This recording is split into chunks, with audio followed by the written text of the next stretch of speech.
Saya mau menanya mengenai wudhu, Pak Ustadz. Dari kecil itu saya mendengar bolak-balik different pendapat gitu, Pak Ustadz. Setelah kita wudhu, ada yang mengatakan jangan dikeringkan airnya, dan ada yang bilang itu nanti memberi cahaya di kemudian hari. Jadi saya kadang-kadang kalau lagi musim dingin itu susah gitu loh, Pak Ustadz. Jadi mau meyakinkan yang mana jawaban yang benar gitu, Pak Ustadz. Terima kasih sebelumnya, Pak Ustadz. Dari wudhu itu, apakah kaitan dengan mengeringkan atau mendiamkan air wudhu supaya basah, khususnya dalam situasi seperti ini yang kita rasakan? Kita mulai dengan hadis riwayat Al-Bukhari. Terdapat dalam Sahih Al-Bukhari nomor hadis 136, diriwayatkan oleh sahabat Abu Hurairah radhiyallahu taala anhu.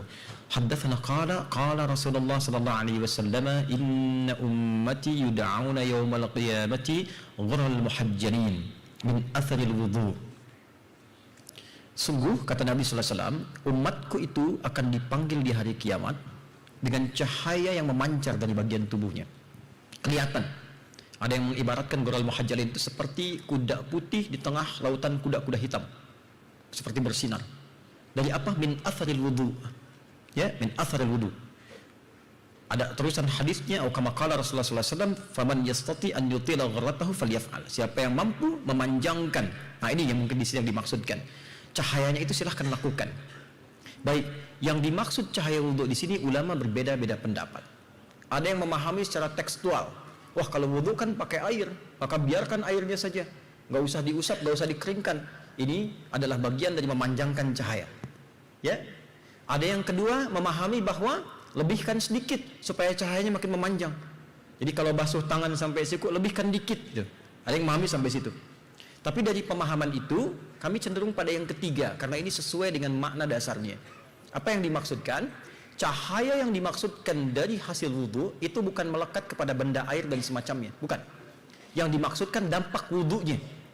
Wudhu di Quran, di surah kelima Al-Ma'idah, di ayat yang ke-6, disebut fungsinya toharah. Ma ja'alallahu, ya, tidaklah Allah subhanahu wa ta'ala yaj'ala alaikum min haraj walakin liyutahhirakum. Allah tidak menghendaki kesulitan padamu saat berwudu, tapi tujuannya mentoharahkan engkau.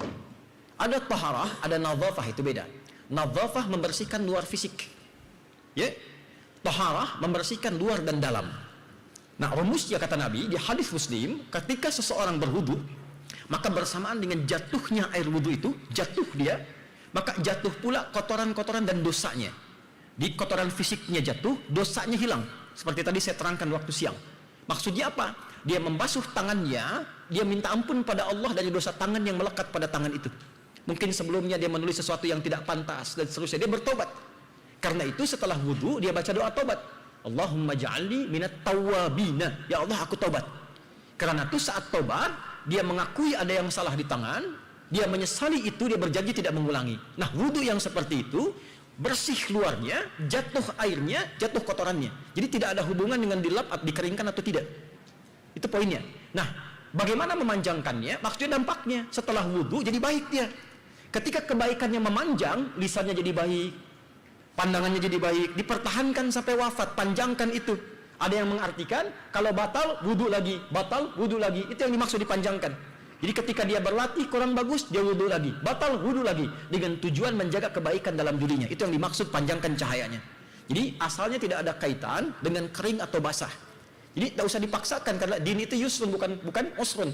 Agama memudahkan, bukan menyulitkan. Anda bayangkan, zaman Nabi saja ada yang dimarahi oleh Nabi. Seorang sahabat kurang ilmu berfatwa. Apa fatwanya? Maaf, ada kecelakaan malam hari, ya.